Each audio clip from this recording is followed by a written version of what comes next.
آج سلمیٰ صنم صاحبہ کا ایک افسانچہ یعنی ایک چھوٹی سی کہانی میں لے کر حاضر ہوا ہوں. امید ہے پسند آئے گی.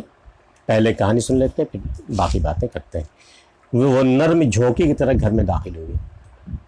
وہی صبح تھی، وہی دن اور وہی دن کے تقاضے، وہی بوجھل لمحات، وہی گرہستی کا جان لیوا بوجھ جس کا ریزہ ریزہ ہوتے ہوئے وہ اکثر سوچتی تھی کہ وہ سب کی ضرورت ہے، کہ وہ سب کی ضرورت کیوں ہے.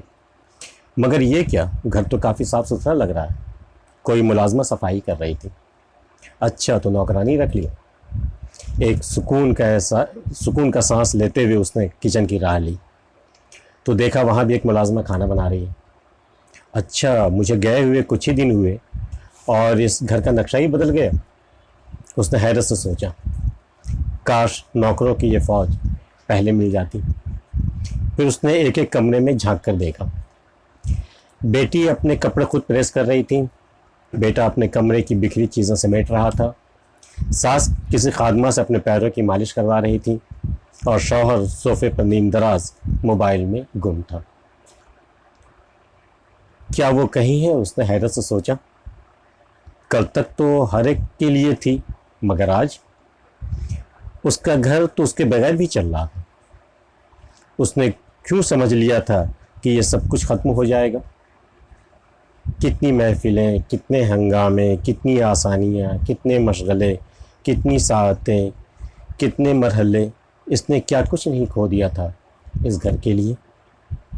زندگی بھر دوسروں کے لیے وقف ہو کر وہ خود کی کبھی نہیں رہی. کاش وہ ذرا سی ہنس لیتی، موج مستی کر لیتی، اپنی منمانی کر لیتی، اپنے لیے جی لیتی. زندگی گزر گئی. آج اسے احساس ہو رہا تھا کہ وہ کسی کی ضرورت کبھی تھی ہی نہیں، آج جب وہ دنیا چھوڑ چکی ہے. اس کے ساتھ ہی کہانی ختم ہو جاتی ہے. دراصل یہ ایک جانے والی کی ایک روح ہے جو موت کے بعد اس گھر میں لوٹ کر آئی ہے.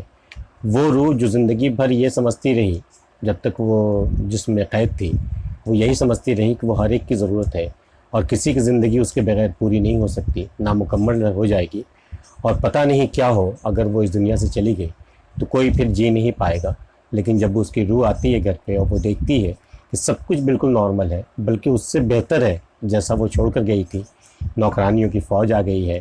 تمام سارے کام جو ہے وہ سارے کام جو وہ خود کرتی تھی، جو ان کی ذمہ داریوں میں تھی، صفائی کرنا، کھانا بنانا، ساس کی مالش کرنا، بچوں کی دیکھ بھال کرنا، ان کے کپڑے پریس کرنا، ان کی چیزیں سمیٹنا، شوہر کی ناز برداری کرنا، وہ ساری ذمہ داریاں جو وہ جیتے جی یہ سوچ کر پوری کرتی رہی کہ یہ تو اس کی ڈیوٹی ہے. اگر وہ نہیں کرے گی تو کون کرے گی؟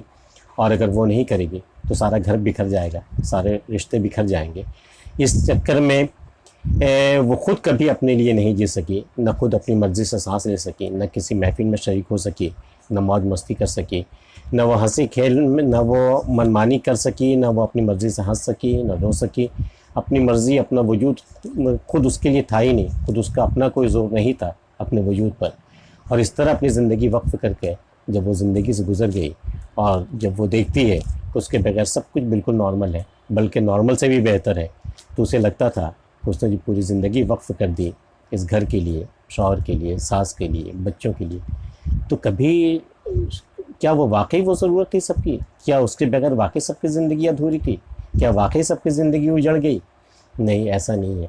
یہ کہانی صرف ایک کے روح کی نہیں ہے، بلکہ میں سمجھتا ہوں کہ جتنے بھی گھر ہیں اور جتنے بھی گھر آباد ہیں اور جن کے گھروں کی ذمہ داریاں وہ گھر کی خاتون اٹھا رہی ہیں، یہ جان کر کہ اگر میں نہیں کروں تو کون کرے گا، یا میرے بغیر یہ گھر بکھر جائے گا، تو ان کے لیے یہ لمحہ فکریہ ہے. وہ بھی سمجھ لیں کہ اگر کل کو یہ دن آیا تو ان کے بغیر بھی کچھ بگڑنے والا نہیں ہے، سارا کچھ ویسے ہی نارمل ہو جائے گا. اس لیے وہ ذمہ داریاں بے شک نبھائیں، لیکن اپنے لیے بھی وقت نکالیں. ان کا بھی اپنا حق ہے، ان کے اپنے نفس کا بھی ان کے اوپر حق ہے. وہ اپنے لیے بھی جیے، اپنے لیے بھی وقت نکالیں، اور دوسروں کے لیے جو کر سکتی ہو وہ کریں. لیکن دوسروں کے فکر میں اپنی فکر کرنا نہیں بھول جائیں.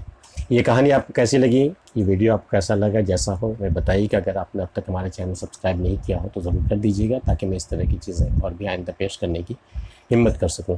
ملتے پھر کسی ویڈیو میں, تب تک کے لیے اللہ حافظ, خوش رہیے, سلامت رہیے.